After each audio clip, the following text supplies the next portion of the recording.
వ్యక్తిత్వ హననం అనేది అసలు టీడీపీ పార్టీ జీన్లోనే ఉంది. ఎస్, మీ క్రోమోజోమ్స్ లోనే అది ఉంది. స్వర్గీయ ఎన్టీఆర్ గారికి వెన్నుపోటు పొడిచిన దగ్గర నుంచి ఇది మొదలైందని చెప్పొచ్చేమో. ఆ ఎపిసోడ్తో ఎగ్జాక్ట్గా ఇది మొదలైందని చెప్పుకోవచ్చు మనం. క్యారెక్టర్ అసాసినేషన్ అనేది మీ పార్టీ జీన్లోనే ఉంది. అది ఏ రకంగా కొనసాగిస్తున్నారు ఈ రోజు వరకు అనేది ప్రతి ఒక్కళ్ళు చూస్తూనే ఉన్నారు. 2014 ఎన్నికల్లో అసలు సైకో అనే పదం వాడింది ఎవరండి? చంద్రబాబు నాయుడు గారే కదా. మరి అది కరెక్టా? అలా మాట్లాడొచ్చా? రాష్ట్రంలో ఒక మాజీ ముఖ్యమంత్రి కుమారుణ్ణి ఉద్దేశించి ఈ తరహా కామెంట్లు చేసింది చంద్రబాబు నాయుడు గారే కదా. మరి దాని అర్థం ఏంటి?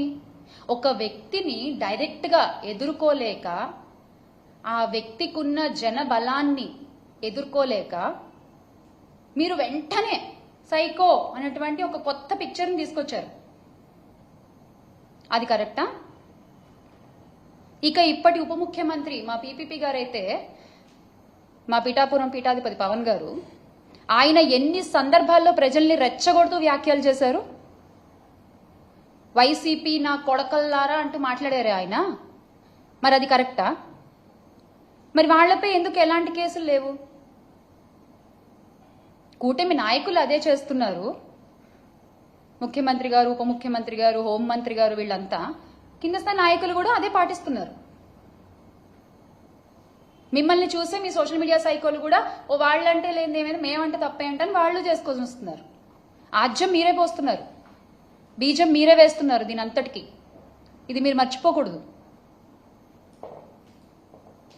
మీకు చిత్తశుద్ధి ఉంటే టీడీపీ కార్యకర్తల సోషల్ మీడియా పోస్టులు, అరాచకాలపై మేమిచ్చిన ఫిర్యాదులపై ఏం చర్యలు తీసుకున్నారో చెప్పాలి అని మేము డిమాండ్ చేస్తున్నాం.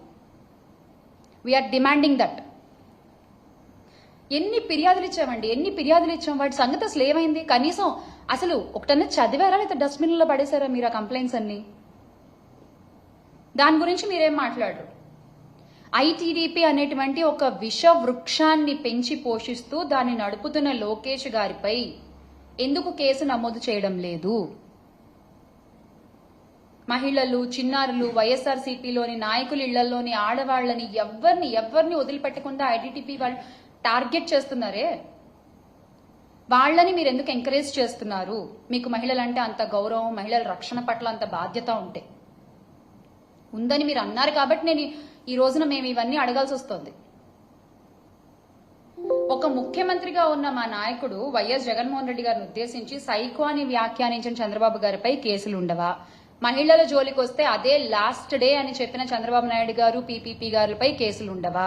టీడీపీ సైకోలపై చర్యలు ఎందుకు తీసుకోవట్లేదు? ఈ రాష్ట్రంలో ఆడపిల్లలకు అన్యాయం చేయాలనే ఆలోచన వస్తే అదే ఆఖరి రోజు అని చెప్పిన నాయకులపై కేసులుండవా?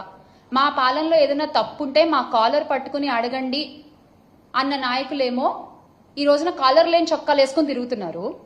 మహిళలపై అరాచకాలు చేసిన వాళ్ళేమో ఆ కాలర్ ఎగరేసుకుంటూ తిరుగుతున్నారు. వా, అసలు ఇది ఈ రోజునున్న పరిస్థితి. వైఎస్ఆర్సీపీ నాయకులను ఉద్దేశించి చెప్పు తీసుకుని కొడతానంటూ కామెంట్లు చేసిన డిప్యూటీ సీఎం పవన్ కళ్యాణ్ గారిపై మీరు ఏం చర్యలు తీసుకుంటారో చెప్పండి.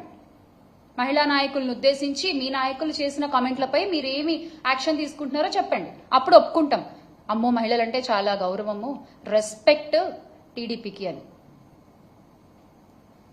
హోంమంత్రి అనిత గారు ఒక మహిళ హోంమంత్రి స్థాయిలో ఉన్నందుకు రాష్ట్రంలోని మహిళలందరూ చాలా ధైర్యంగా ఉండాలి వాస్తవానికి.